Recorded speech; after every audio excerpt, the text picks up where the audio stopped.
mucho déficit de la parte de mujeres que no acuden a su control. La menstruación duele nomás luego, pero no es así, la menstruación no debería doler. Lo ideal es que todo niño nazca por parto vaginal, porque ahí es donde se va a impregnar con la microbiota de la vagina, que es la que le va a dar después el poder de su sistema inmunológico. No existe algo más grande que el trabajo de una mujer que hace un hijo, ¿no?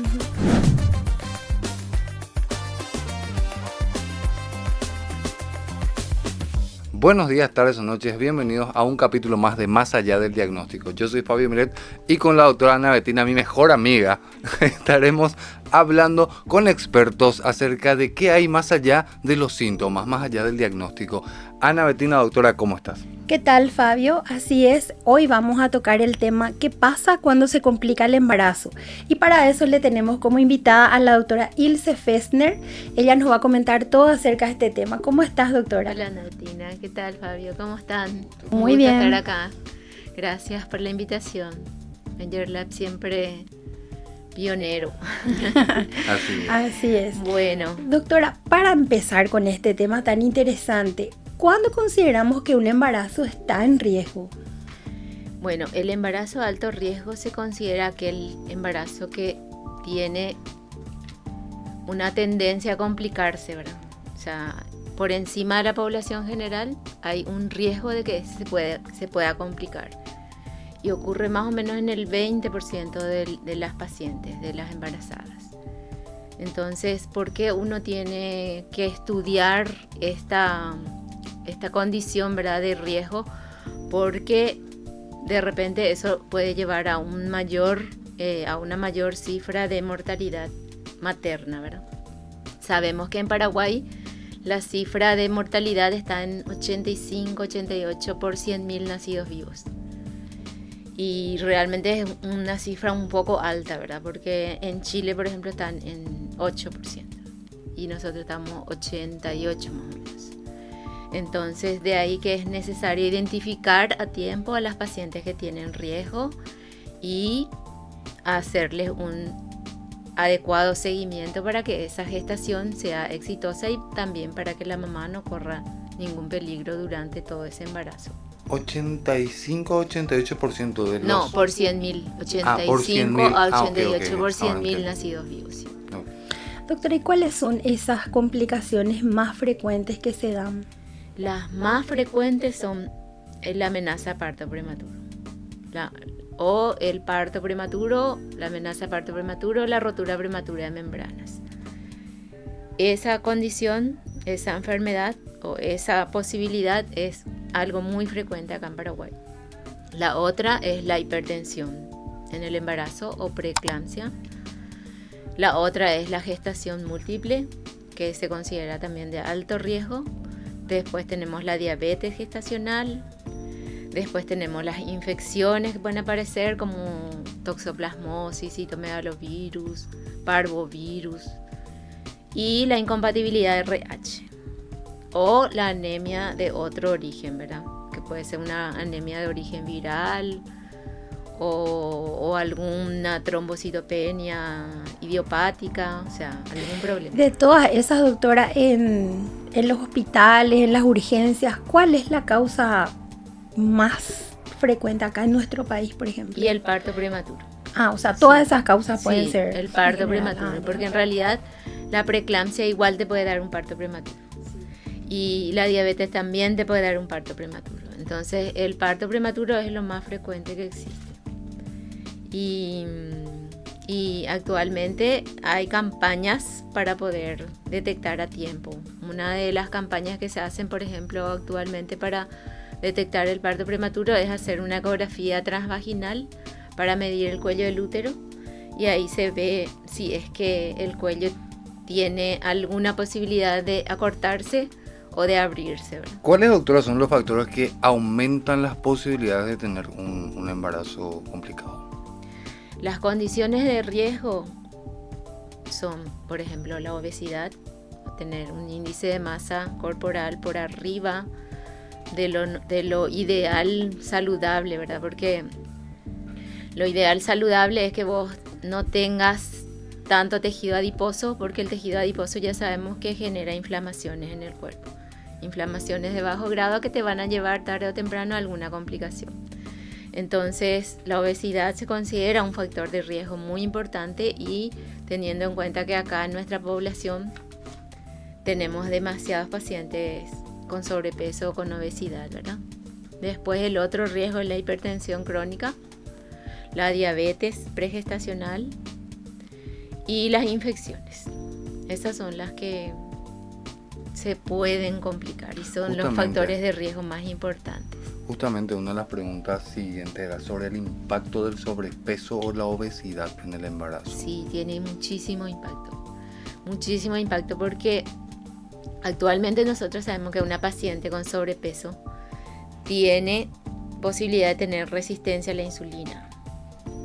La resistencia a la insulina te va a generar inflamaciones de bajo grado, y esa inflamación de bajo grado te va a generar hipertensión en algún momento, ¿verdad? Entonces, hay varias condiciones que pueden aparecer después de esa situación de la obesidad, ¿verdad? Aparte que la obesidad es siempre una sobrecarga para el corazón, porque el corazón tiene que trabajar más. O sea, siempre usamos una frase que dice que ponele que vos tengas 70 kilos, pero ese es tu peso ideal, pero tenés 90 o 100, es como que llevas 30 kilos más de una bolsa que cargas para poder hacerle trabajar.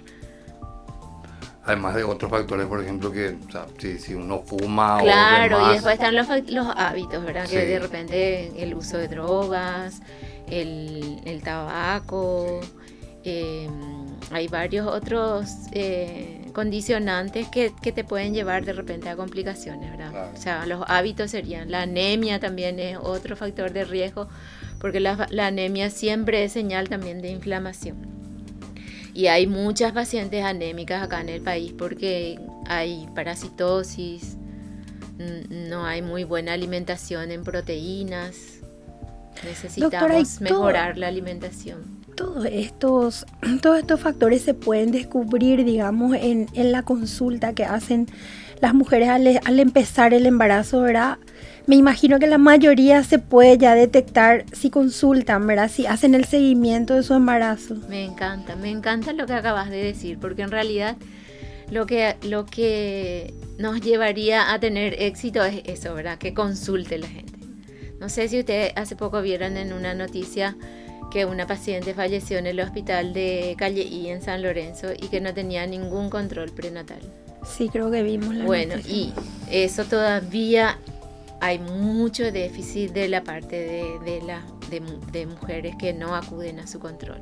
Pero sí, el control prenatal y el control pregestacional o preconcepcional sería lo ideal, ¿verdad? Que una paciente que diga, ay, yo me quiero embarazar dentro de un año, me voy a ir ahora al ginecólogo para que me ponga en condiciones. Entonces vos ahí ves cuánto pesa, si tiene hábitos tóxicos, le sacas el alcohol, le sacas el cigarrillo, si es que está haciendo eso, y le pones en condiciones como que esté antioxidada.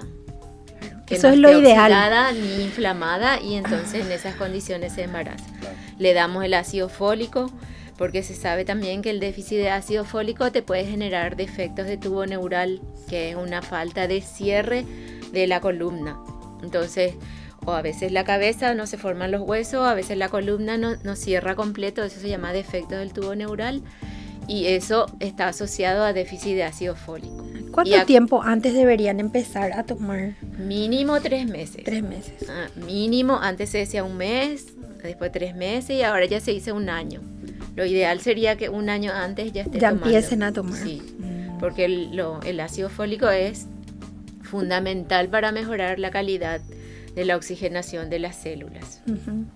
Y se sabe, no sé si hay una estadística de tema eso de madres de que consulten y otras de las que no hacen ningún seguimiento, porque imagino que el ministerio lleva un registro, ¿verdad? Sí, el ministerio tiene, ¿verdad? Pero no, en realidad hay todavía lugares donde no hay control, te voy a decir. Por más que funcionan las unidades de salud familiar USF que están esparcidos ya por todo el país. Hay todavía lugares donde no se cubre totalmente, ¿verdad? ¿Crees que es algo más cultural eso, doctora? Como la partera que ya a última hora nada más atiende. Sí, probablemente tenga mucho que ver la parte cultural, pero a veces también se alude mucho a la parte económica. Porque hay hospitales donde, por más que sean gratuitos, te cobran ciertos aranceles, ¿verdad? Yo trabajo en la Cruz Roja, y en la Cruz Roja nosotros arancelamos las consultas, los análisis, los estudios. No son costosos, pero sí tienen costo, y hay pacientes que alegan que no tienen nada y que por eso no se van a su control. Pero tengo entendido que en ese caso de que no tengan y ya acudan por algún motivo, entiendo que también les brindan el servicio, ¿verdad? Social, claro. Sí, tenemos un departamento, nunca se le dejó de atender a las pacientes. Claro. Pero como te digo, a veces ellos ya ponen como excusa eso y no se van, ¿verdad? Claro. Pero nosotros nunca dejamos de atender pacientes, sobre todo porque es una institución que está abocada en el servicio a la humanidad, ¿verdad? Que es la Cruz Roja. ¿Qué síntomas, doctor, no se deben ignorar durante el embarazo? Vómitos excesivos. Por ejemplo, una paciente que está embarazada del primer trimestre al inicio y que esté vomitando demasiado, eso no se debe ignorar porque se puede deshidratar. No se debe ignorar la diarrea, el dolor de cualquier tipo, problemas para orinar, flujos que pueden tener las mujeres. Y dolor de repente si ya está embarazada de más edad gestacional o ese embarazo está más avanzado, de repente que tenga mareo o que vea todo borroso o que le duela el estómago o que sangre. Ningún sangrado es normal en el embarazo, ninguno, ni una gota. Y son síntomas que por lo general se toma como una normalidad del embarazo, porque hay personas que dicen, sufrís en el embarazo. Y eso es algo, es como un mito más o menos, no sé de dónde salió, ¿verdad? Pero así también se dice, la menstruación duele nomás luego, pero no es así, la menstruación no debería doler, si uno está equilibrada hormonalmente o sana, no debería doler, o sea, mínimo sería el dolor, pero eso de que la menstruación duele nomás luego es algo que se escucha, seguramente ustedes escuchan, pero no es así como en el embarazo, no debe haber nada de esto que te mencioné recién. O sea, ningún tipo de sangrado y tampoco dolor, dolor no. bien concreto, digamos, no debe haber. Ningún dolor no debe haber. Y deben acudir de inmediato a la urgencia. Deben acudir, ¿verdad?, a consultas, sí. Deben acudir, depende del grado, así si de repente un sangrado grande, a la urgencia. Todas las urgencias de cualquier hospital público acá o de un hospital privado están capacitados para atender este tipo de situaciones. Doctora, y en todos los lugares, como me hablaste, en todas esas unidades de salud que tenemos esparcidas, decís vos, por todo el país, están, digamos, tienen todas las herramientas para hacer todos los controles bien, le toman la presión, por ejemplo, a todas las embarazadas. Sí, eso sí. Que es tan importante, ¿verdad? Para ver todo el tema de la preeclampsia, sí, que decías, otro de los factores, ¿verdad? Sí. Las unidades de salud familiar no creo que tengan todas las estructuras, ¿verdad? No creo que tengan todas las estructuras y técnica para... Ecografías, por ejemplo, ecografía o laboratorio, no creo que tengan. Pero sí tienen las herramientas básicas para controlar la presión, para controlar saturación, para controlar la temperatura, para pesarle a la paciente, para medirle esas cosas. Claro, sí. todo lo básico. Generalmente, ¿verdad?, los que trabajan en esas unidades son médicos familiares que tienen conocimientos de obstetricia, de pediatría, de clínica médica, y ellos ven el riesgo y derivan ya después a las unidades más especializadas. ¿Cómo debería ser, doctora, un buen control prenatal? Si tomamos un embarazo así, ¿a los cuánto acudir? Después otra vez, ¿cada cuánto tienen que acudir las embarazadas? Antes existía como un triángulo así del control prenatal, donde se empezaba más o menos a las 16 semanas de embarazo y después se iba una vez al mes, y después ya era cada 3 semanas, y después ya era cada 15, y después cada semana. Y esa pirámide cambió desde el año 96 más o menos. Cambió con la gente de Inglaterra, que es el profesor Nicolaides, invirtió la pirámide. Y la pirámide es arriba, se hace todos esos controles. Ahí se evalúa, por ejemplo, la edad materna está allá arriba en la base. La pirámide se dio vuelta, ¿verdad? La base se quedó arriba y la punta se queda abajo. Entonces, en la base se pone la edad materna, que es demasiado importante, porque una mujer que está en los extremos de la vida, por ejemplo, si es una adolescente o es una persona ya muy mayor, 40 años más o menos, de 35 se decía antes, pero ahora la que tiene más riesgo son las de 40. Entonces, si es muy menor, como de 15 años, una adolescente, o una muy mayor. Esos extremos, ¿verdad? Después, el peso, como ya hablamos hace rato, que se calcula el índice de masa. Después se hace una ecografía a las 12 semanas. Y a las 12 semanas se calcula la forma que tiene el bebé, se busca si no tiene alguna señal de algún problema cromosómico, que se le llama marcadores cromosómicos. Se buscan ciertas medidas en ese bebé. Por ejemplo, se le mira si tiene el hueso nasal, se mide la pielcita de la nuca, que se llama translucencia nucal, se busca una venita que está en la pancita, que se llama ductus. Y ahora cada vez aparecen más, por ejemplo, la válvula tricúspide del corazón, se analiza eso. Y se miran todas las estructuras en general, toda la estructura anatómica, y se completa con el Doppler de las arterias uterinas. Entonces, el Doppler de las arterias uterinas, si uno ve que ya está muy resistente, porque la arteria uterina son como dos ríos que van a alimentar al útero. Y ese río tiene como una pared. Y es esa placenta que se va a formar, que se llama trofoblasto, va a invadir la pared de la arteria hasta la mitad.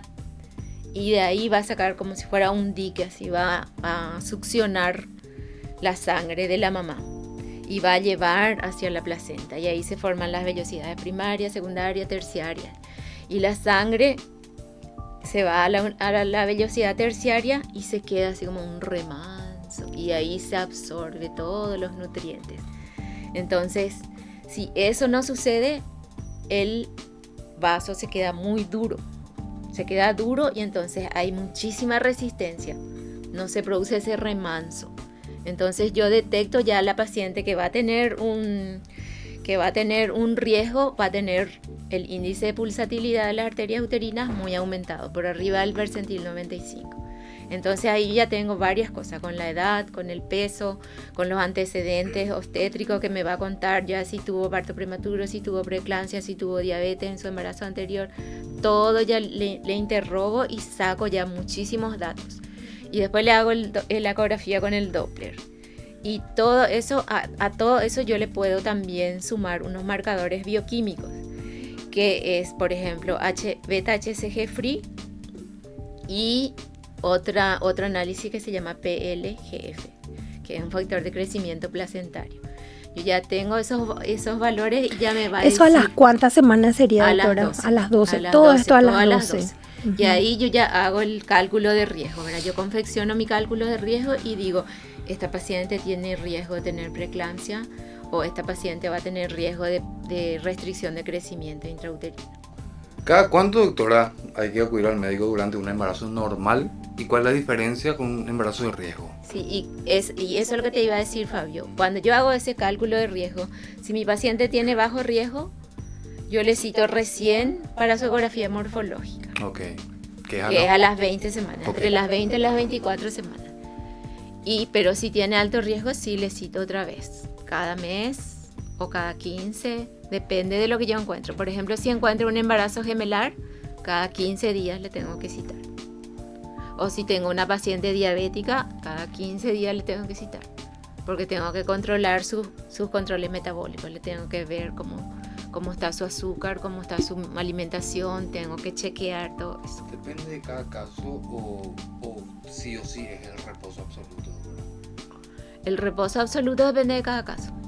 Sí, el reposo en general, una paciente que no tiene riesgo y en realidad esta paciente que tiene, por ejemplo, posibilidad de un parto prematuro, esa paciente es la que tiene que reposar si su cuello está abierto o si se le hizo un cerclaje. Cerclaje se llama cuando se ata el cuello del útero para poder sostener ese embarazo. En esos casos tiene que reposar la paciente. Pero si no hace falta, no es necesario. Pero también vimos nosotros así pacientes que, por ejemplo, tenían un bebé pequeño que no subía de peso y le dejaban en reposo y ahí empezaba a ganar peso el bebé. Y porque el estrés también es a veces muy dañino. O sea, no a veces, es muy dañino el estrés. Justamente otra pregunta también hablaba del estrés, doctora. Sí. ¿Qué es la preeclampsia, doctora? ¿Y cómo se puede detectar a tiempo con todo lo que nos contaste? La preeclampsia es una enfermedad endotelial. Viste que te dije que la arteria uterina es como un río. Sí. Y la pared es como una manguera, la arteria uterina. Y dentro de la manguera hay una pielcita que se llama endotelio. Y ese endotelio es el que se daña en la enfermedad, en la preeclampsia. Y al dañarse ese endotelio se producen unas sustancias tóxicas, que uno de ellos se llama SFLT1, que es la tirosinquinasa, que es un marcador angiogénico. Ese, por ejemplo, empieza a subir y por eso de repente yo veo con el laboratorio, puedo ver si esa paciente tiene preeclampsia, ¿verdad? Okay. A través de esos estudios. Okay. ¿Qué se considera una abortadora habitual, doctora? Abortadora habitual es la que tiene 2 o más pérdidas. 2 o más pérdidas seguidas, ¿verdad? Se decía antes 5 pérdidas consecutivas, pero ahora no se llega a eso. O sea, si tiene 2 pérdidas o más, ya se considera una abortadora habitual. A mí me llegó la información de 3, porque bueno, en un caso personal, yo quería ser papá y bueno, intentamos mucho tiempo. No se nos dio y en la última vez que quedó embarazada, ya era la segunda vez. Y le dijeron que en la tercera, si una vez más. Sí, por eso te dije, Fabio, que antes se decía, por ejemplo, 5, ¿verdad?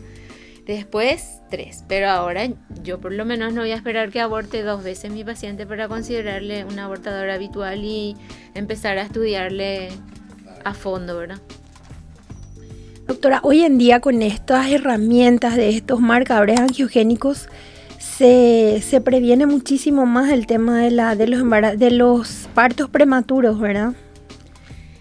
Claro, porque en realidad los marcadores angiogénicos son una herramienta bioquímica que se descubrió, creo que fue un médico norteamericano el que descubrió, que lo que hace es detectar si esa paciente tiene preeclampsia o no.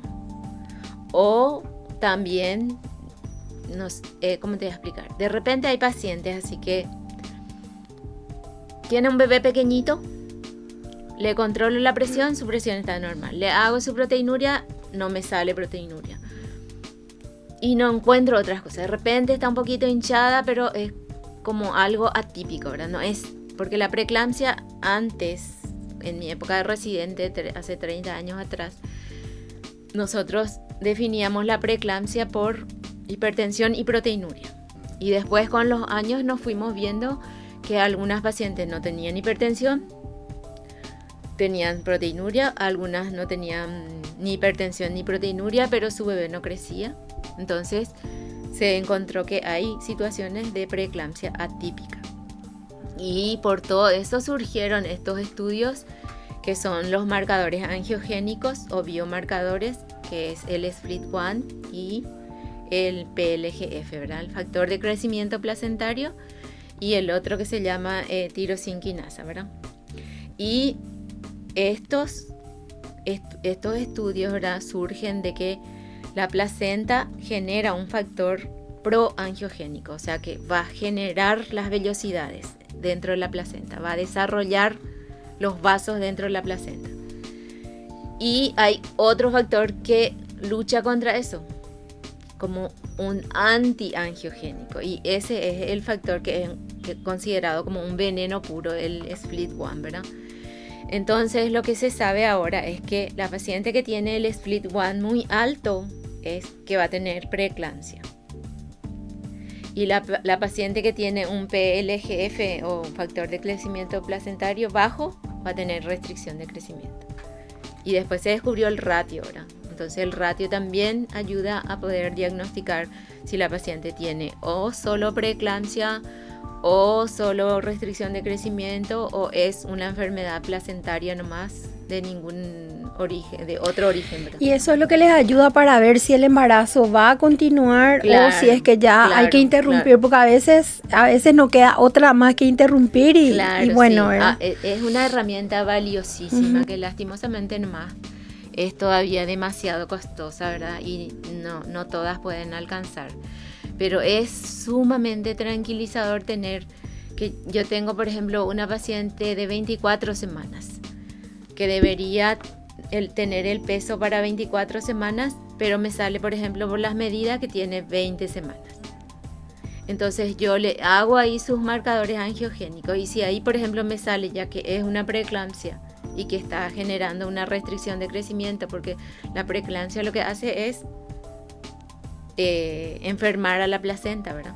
Se enferma la placenta, es una enfermedad endotelial, entonces los vasos pequeñitos de la placenta son las que se destruyen.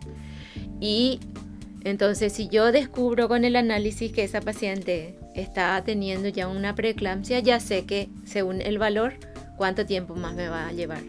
Por ejemplo, si un ratio me sale 400, yo sé que una semana nomás me va a durar el embarazo y van a ser a las 25, ¿verdad? Claro, y si sale bajo, hay más semanas que controlar, ¿verdad? Claro, o sea, por ejemplo, si me sale 100 mi ratio, yo sé que puedo extender por lo menos un mes más. Pero eso significa también controlarle cada semana, ¿verdad? Sí, cada semana. Y es un análisis costoso, como decís, ¿verdad? Entonces, costoso, sí, así es. Yo creo que en la medida que se vayan conociendo más los colegas y vayan pidiendo, eso también hace que se abaraten los costos, ¿verdad? Sí, por supuesto. Porque yo había hablado con el doctor Alberto Galindo, se llama un médico español, que me había compartido todos sus artículos y él me había dicho que ellos $10 le cuesta el estudio. Es nada para lo útil y toda la información que obtenemos con eso, ¿verdad? Porque es hacer el seguimiento bien de cerca para ver si... Y por eso ellos le hacían, por ejemplo, si tenía muy alto, ponerle que le salía 600, ellos le hacían otra vez al día siguiente, le repetían. Al día siguiente luego. Así puede variar de rápido, sí. Así es. Bueno, pero mientras tanto, doctora, mientras que todavía no todas tienen accesibilidad, eso sigue siendo la proteinuria y algunos marcadores en sangre, creo que el ácido úrico y por ejemplo, si yo tengo una paciente con hipertensión en el embarazo y está de menos de 20 semanas, le hago su proteinuria, me sale negativo, entonces ya considero que es una hipertensión crónica. Pero si está, por ejemplo, de menos de 20 semanas y tiene proteinuria, tengo que investigar otras enfermedades, por ejemplo, renales o diabetes, de repente que me dan, porque el límite es siempre 20 semanas, porque la preeclampsia se manifiesta por encima de las 20 semanas. Ya se manifiesta por encima de las 20 semanas. Sí. ¿Qué riesgo trae, doctora, la diabetes gestacional y cómo se controla eso? La diabetes gestacional lo que tiene es que puede producir mucha morbilidad en el chico, ¿verdad? Porque la diabetes genera estados muy alterados del metabolismo que hacen que de repente el bebé sea muy grande. Va a impedir que ese bebé nazca por vía vaginal. Actualmente que se habla mucho de microbiota, se sabe que el chico, para que tenga una microbiota sana, tiene que nacer por vía vaginal. Toda vez que las condiciones generales estén todas bien, lo ideal es que todo niño nazca por parto vaginal, porque ahí es donde se va a impregnar con la microbiota de la vagina, que es la que le va a dar después el poder de su sistema inmunológico. Entonces todo eso ya no se va a poder hacer si el bebé es muy grande. Y aparte, de repente, cuando es muy grande, la placenta está muy edematizada, eso de repente puede producir una muerte fetal, porque es como que está muy hinchada la placenta, se cierran los vasos sanguíneos, no le llega la sangre al bebé y se puede morir el bebé dentro de la panza, ¿verdad? Y otra condición que aparece también en la diabetes es el polidramnio, que es una excesiva producción de líquido amniótico, que produce una sobredistensión uterina importantísima, y ahí es como que de tan sobredistendido que está el útero se contrae y nace también antes de tiempo, ¿verdad? ¿Cómo se controla, doctora? La diabetes, con la alimentación, con la nutricionista, le hace un seguimiento muy cercano de todo lo que come para que pueda mantener sus niveles de glucemia bastante estables, ¿verdad? La diabetes, por ejemplo, hay que diferenciar la diabetes que ocurre antes del embarazo, que es la pregestacional, y la que aparece en el embarazo, que ocurre generalmente después de las 24 semanas. Ok. Inicialmente tocaste un tema, doctora, que me gustó mucho porque tenía luego ya esa pregunta anotada sobre el estrés, si causa un aborto espontáneo. No te diría que sea así como una causa de aborto espontáneo, pero sí de que pueden aparecer complicaciones. Complicaciones por el estrés. Sí, porque sabes como el cortisol, el excesivo cortisol hace que tu sistema inmune no te responda. Cuando no te responde tu sistema inmune, cambia tu microbiota. Cuando tu microbiota está alterada, vos tenés más propensión a tener infecciones. Esas infecciones te pueden generar de repente contracciones en el útero y se pierde, o no sé si aborto puede causar, pero sí puede causar, por ejemplo, complicaciones, como te dije también al inicio, una restricción de crecimiento intrauterino, o de repente puede ser que haga una presión alta también. Claro, por eso culpa te iba a del decir. estrés. Por el estrés sí, presión alta también puede puede causar diabetes, porque el cortisol alto también se asocia con estados de hiperglucemia. Todo se relaciona. Sí, todo se relaciona. Bueno, yo te cuento que yo tuve un embarazo de riesgo así, y me acuerdo que el reposo que me daban a partir del 4.er mes de gestación era de vida tranquila.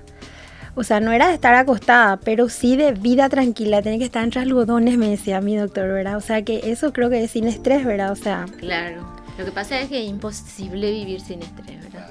Por eso que ahora se habla mucho así de que uno medite, de que entre en su espacio interior y encuentre la calma ahí, porque realmente vivimos en un mundo así muy acelerado, muy conflictivo. Yo tejía, te cuento, doctora. Qué bueno, tejía, sí. Entonces eso relaja mucho. Lo que se dice que Sí. o sea, la gente que tiene una ansiedad así mayor, todo lo que se toca así con la yema de los dedos, calma la ansiedad. Claro. Tejer, tocar un instrumento, piano, guitarra, modelar el barro. Tipo manualidades, Sí, claro. todo lo que se hace con la yema de los dedos calma la ansiedad.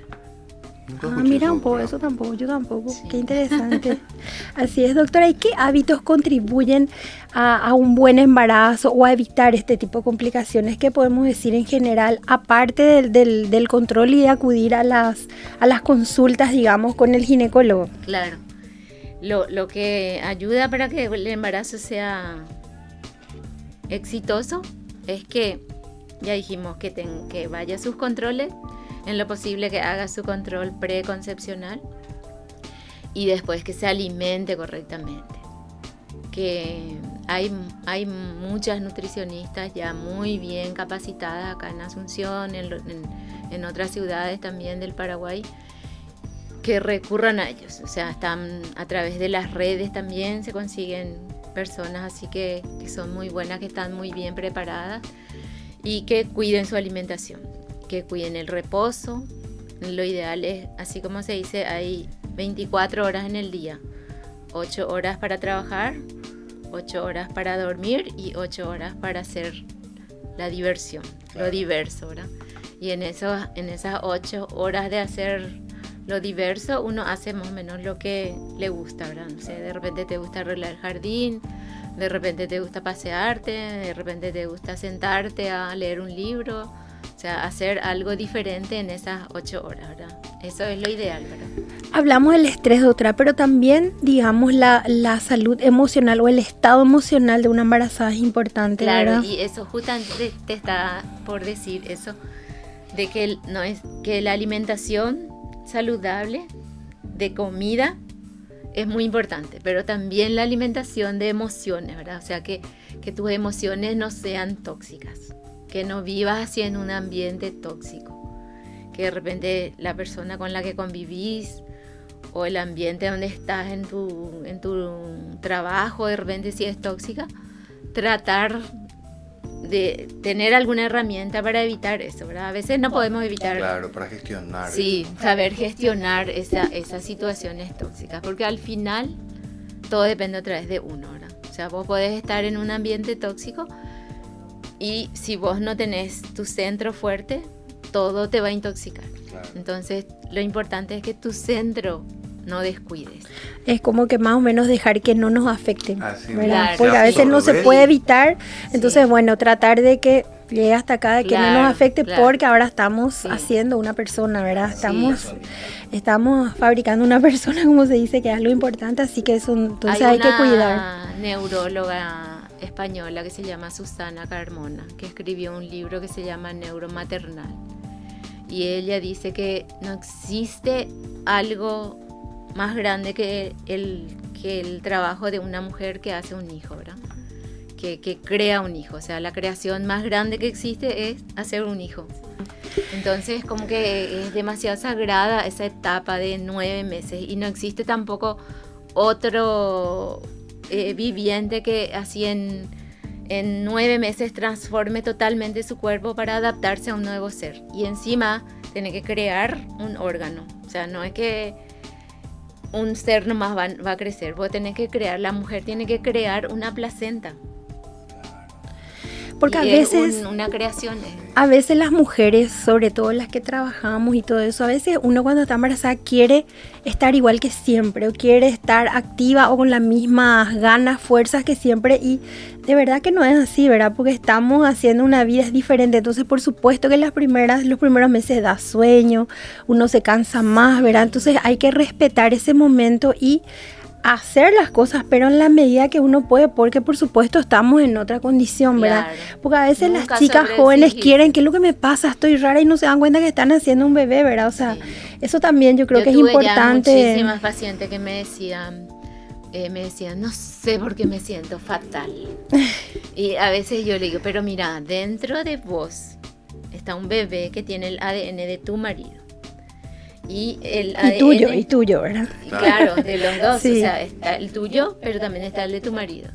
Y el ADN de tu marido trae también la carga genética de los padres de tu marido, de sus abuelos, de sus bisabuelos, o sea, toda esa carga genética está dentro de uno y por supuesto que te va a cambiar. Y aparte que generas hormonas nuevas, ¿verdad? Muchísimas hormonas nuevas, el HCG, el lactógeno placentario, el cortisol más aumentado, por ejemplo, el estrógeno. El estrógeno en una mujer no embarazada más o menos varía entre 200 a 400 en el ciclo menstrual, ¿verdad? A veces baja, después sube y después baja otra vez. Pero en el embarazo en total puede subir a 21.000 picogramos. O sea, imagínate lo que es 21.000 picogramos comparado con 200 o 400 que normalmente la mujer tiene en su ciclo, ¿verdad? Es muchísimo. Y una mujer que nunca se embaraza o que no tuvo hijos, ¿verdad? Nunca va a llegar a tener 21.000 picogramos de estrógeno en total en toda su vida, ¿verdad? Y una mujer que se embaraza, en un embarazo puede tener toda esa cantidad. Imagínate todo lo que te cambia eso. Todo el cambio, sí, así mismo. Por eso que ahora se habla mucho de la salud emocional de la mujer, porque realmente hay demasiados cambios hormonales y, como te digo, asumir la carga genética extraña, todo eso hace que cambie muchísimo y es una labor inmensa, es crear un bebé. Claro. Y mantenerle saludable, ¿verdad? Sí, doctora, al comienzo hablaste, habías dicho que antes se tomaba como 35 en la edad tope, digamos, para no tener riesgo, y que ahora es 40 años, decís, ¿verdad? Sí, porque en realidad depende mucho del estado de la salud, ¿verdad? Porque si es una mujer así atlética, que se alimenta bien o que hace actividad física, que no sea así precisamente atlética, pero que haga alguna actividad física diaria, 35 años está muy saludable. Entonces los riesgos son más desde 40 para arriba. Doctora, te quiero hacer unas preguntas de mitos que suelen encontrar por las redes o buscando en internet. Pregunta a la gente, ¿relaciones sexuales durante un embarazo de riesgo? Si es de riesgo, no. Por ejemplo, si tiene un sangrado, no conviene que tenga. No conviene. No. O si tiene de repente una amenaza de parto prematuro, no conviene que tenga. Ok. Sí. Pero en un embarazo normal sí puede tener relaciones sexuales. Ok. ¿Comer por dos es necesario o es un mito? No, ese sí es un mito. Ese es un re mito, ¿verdad? Re mito ese. Es gana de ser mimada.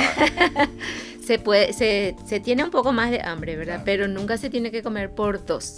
¿Y los porque antojos, el bebé doctora? chiquitito, o sea, no hay es necesidad. dos. Sí. No tiene tu tamaño. Claro. ¿Y los antojos, doctora? Y los antojos son también el resultado de estas hormonas. Resultado, pero no mitos, ¿o sí? No, no sé, yo te hablo desde mi punto de vista personal, ¿verdad? Uh-huh. Que cuando yo estaba embarazada yo me acuerdo que sentía ese sabor metálico en mi boca. Y yo creo que es por el HCG, te da un gusto rarísimo en la lengua, es como algo oxidado que tenés y querés algo que te haga pasar eso, ¿verdad? Entonces yo creo que por eso surgen los antojos. Los antojos. Sí. Interesante. Doctora, ¿qué mensaje le darías a una mujer que acaba de recibir, por ejemplo, su diagnóstico de embarazo de riesgo?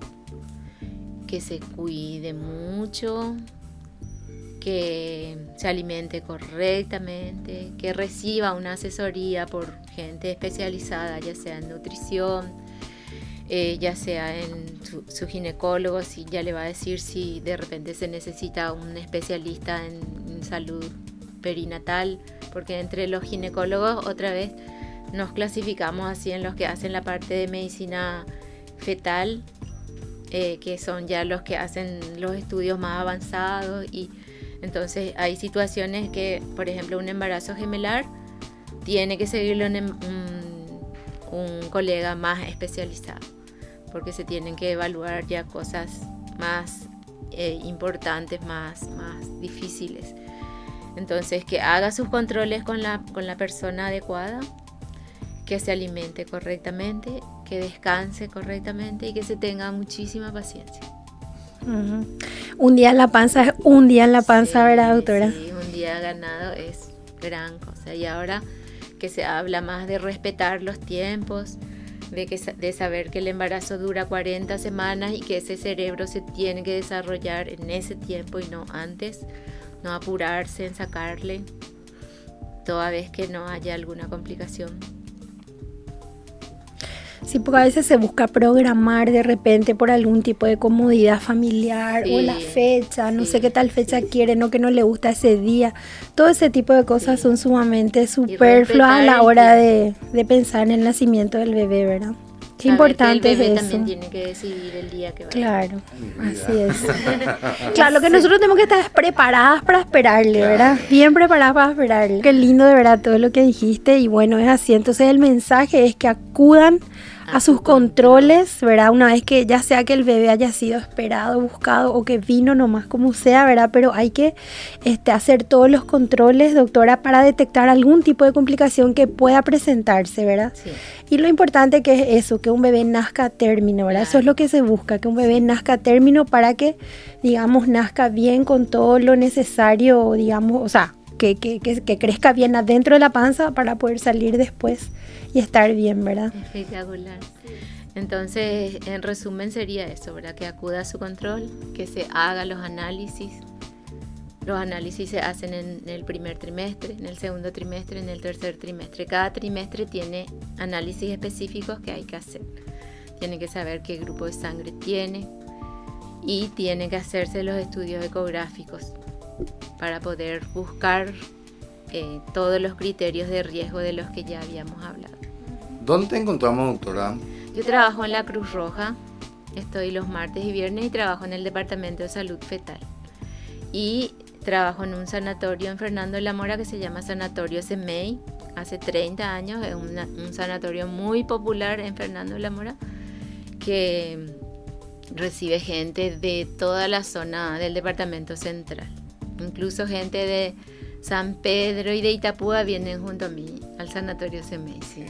Genial. Doctora, te agradezco Y muchísimo. en la Clínica Sandoval también. Ok. Trabajo, sí. También Clínica Sandoval. También en San Lorenzo, cerca de mi casa, sí. Doctora, agradecido porque estás acá, por compartirnos todo lo que nos viniste a contar. Gracias, Fabio. Yo también estoy muy Un gusto, contenta, doctora, Valentina, tenerte de volver a vuelta. verte, Así saludarte, es. Que sigan bien. Y a las personas que estaban viendo, escuchando en un diferente formato, muchísimas gracias. También nos encontramos en el próximo capítulo.